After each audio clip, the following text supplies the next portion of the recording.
Are you constantly broke? The money always seems to be running out before the next paycheck comes in? Well, so am I. And I'm Beck, a 47-year-old Gen Xer living on my own, and I create videos about how to navigate this stage of life mentally, emotionally, financially, and most importantly, physically. So I thought I'd make a video about habits that have so far kept me broke throughout my life. I had a good life. I have been doing many things, but I basically have no savings in my account, and neither have I got much investments or anything else. And I'm going hard onto the 50s, so I really need to get started. So yes, I listen to a lot of the financial gurus. I've read a lot. I actually am following quite a few YouTubers that are on a similar path, and through comments in some of the other videos I made, I realized a lot of other people are in the same boat. It's just so hard, especially when you're living on your own, to get the money in the bank and keep the money in the bank. So the first thing that definitely has kept me broke throughout the years was not having a budget, or more precisely, not knowing my numbers. I always knew what my salary was, how much money would come in every month, and also could tell you what my electricity bill was, my water bill, etc. But once it came to the other stuff like groceries, fuel, going out, I had absolutely no idea how much I was spending, and therefore I really had no idea how much money I had left over for fun or to save. And yes, that seems to catch up with me all the time. So I would do whatever I did. I went on holidays, I would buy something, but then something would happen and I needed to pay another big bill, so I would use my credit card. And at the end of the month, quite often I'd end up with, let's say, $2,000-3,000 credit card bill, which is not crazy, but it still needs to be paid off.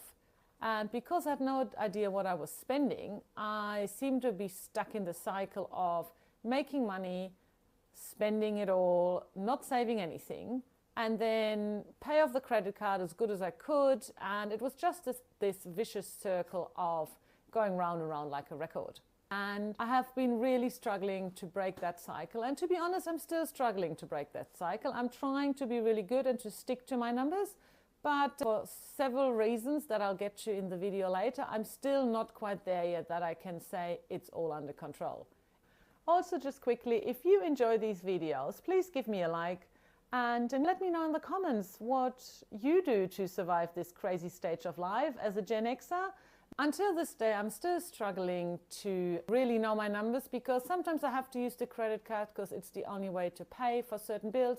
But then I'm really struggling trying to work out how much money I need to shift from where. And sometimes it still goes really not that well, but at least I do know my numbers by now. I do have a budget, so I can see a light at the end of the tunnel, and I'm hanging in there.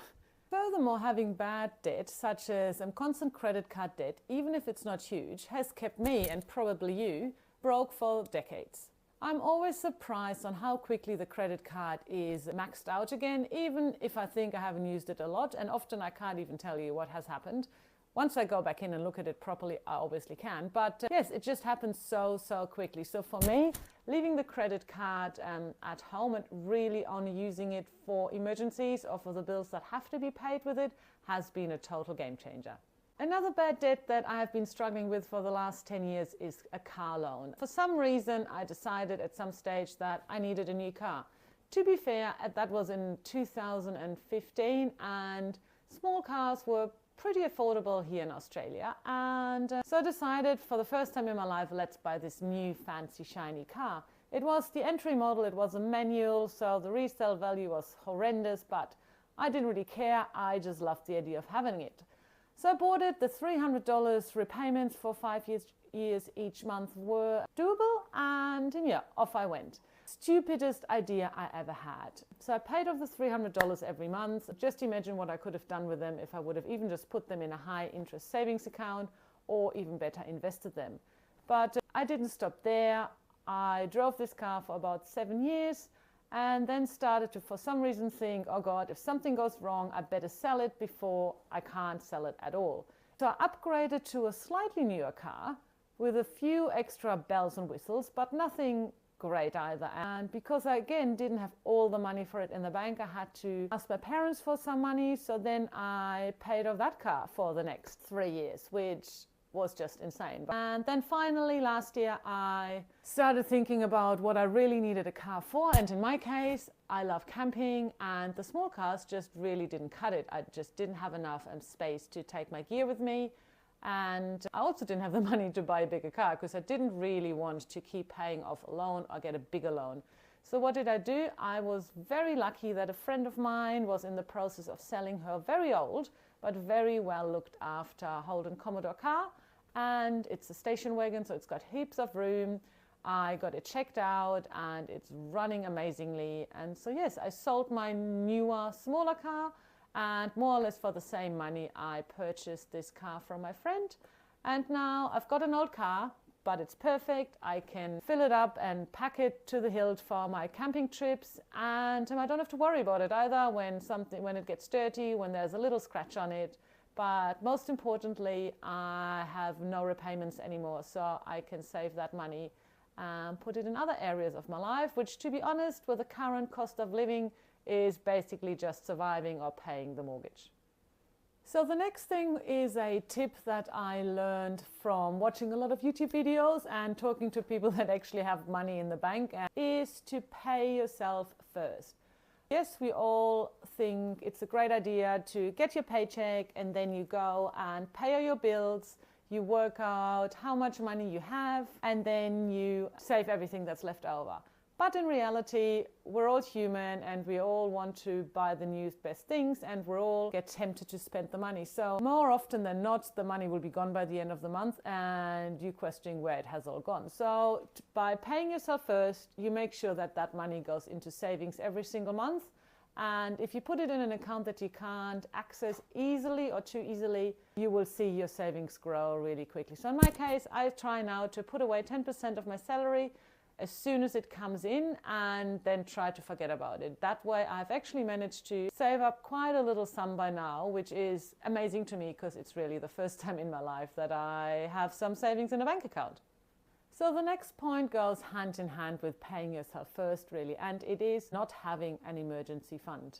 I've tried to stick to my budget and getting my finances under control for quite a while now, and every single time I feel like I'm finally getting somewhere, the savings are starting to build up a little bit, and I'm paying attention to not overspending, I'm not using the credit card.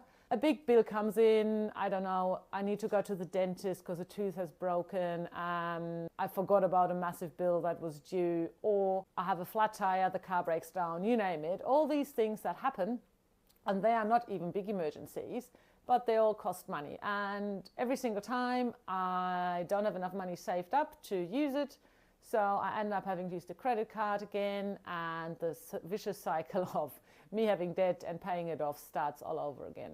So I'm in the process of building up my emergency fund, which is basically money just for emergency. The idea is to put it in a high interest account that you can't access easily, and that you don't look at, and you just put your money in there every month and wait for it to accumulate, and hopefully you never need to use that money.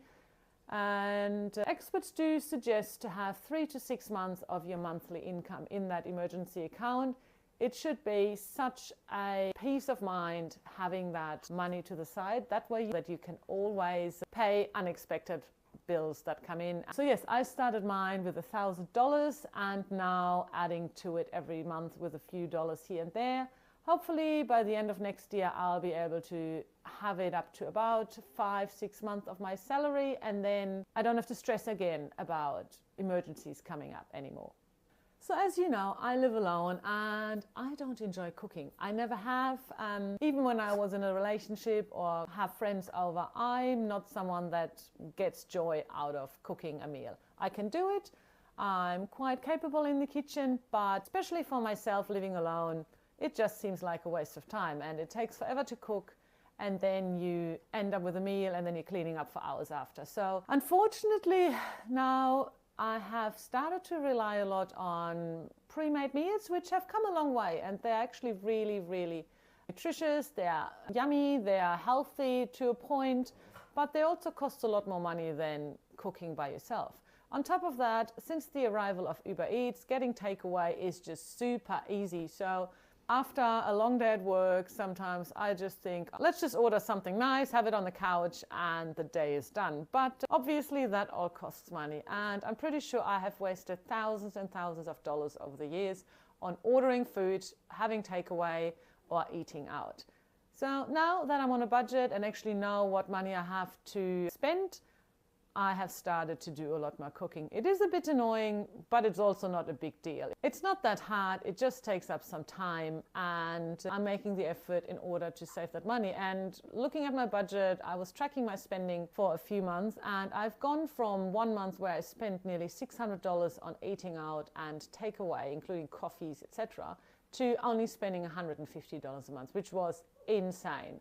So yes, if you're someone that doesn't like to cook, try and get yourself some good, easy, simple cookbooks, or just find 2-3 recipes that you enjoy and rotate them throughout the weeks. And over the past few weeks, I have tried to reduce some of my bills and etc. And I realized that I've been pretty lazy and just stuck with the deals that I got a couple of years back and haven't really looked into changing providers for my internet, my phone, or looking into my electricity and gas bills. So for example, last week I suddenly thought I'm paying $120 a month for my phone and internet, and that just seems crazy to me because I don't use it that much, I don't need that much data, and why is it so expensive? So I went online and checked out for the best deals out there, and I was nearly thinking about getting on a prepaid plan and changing my internet all around, but then a light bulb moment later I saw that my provider, Optus, here in Australia, actually offered my internet for $25 cheaper than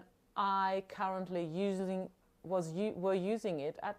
I realized that Optus, my internet provider, offered the same internet I'm having for $25 less. So I managed to get myself a much better deal, and my bill has now gone from $120 a month down to $86 a month for the next 12 months. That's an instant saving there, a couple of $100s throughout the year. So I will do the same with my electricity, water and gas bills to see if I can find some more extra savings there. And then lastly, I guess it's trying to keep up with everybody. Even though I don't find I'm trying to do that too much, it does creep in here and there, and more in small things like going out. If you have friends that earn a lot more than you do, or you have friends that don't have as many bills to pay, and they go out all the time, they go on holidays or they go to shows, etc. And obviously you get invited, so you don't always want to say, oh, sorry, I can't come. So I'm finding myself often a bit stuck between, I really want to go and socialize and do the things my friends do, but on the other hand, I do live on my own, I do have a mortgage on my own, mortgage rates are about to go up, and I also have to look after my health. I had to get health insurance, which cost me over $300 now suddenly a month. And so the money is just dripping away and I can't magically find more. So yes, it's important to remember that you have to work with the finances you've got. And sometimes that means you have to say no to invitations or no to new purchases that you'd really like.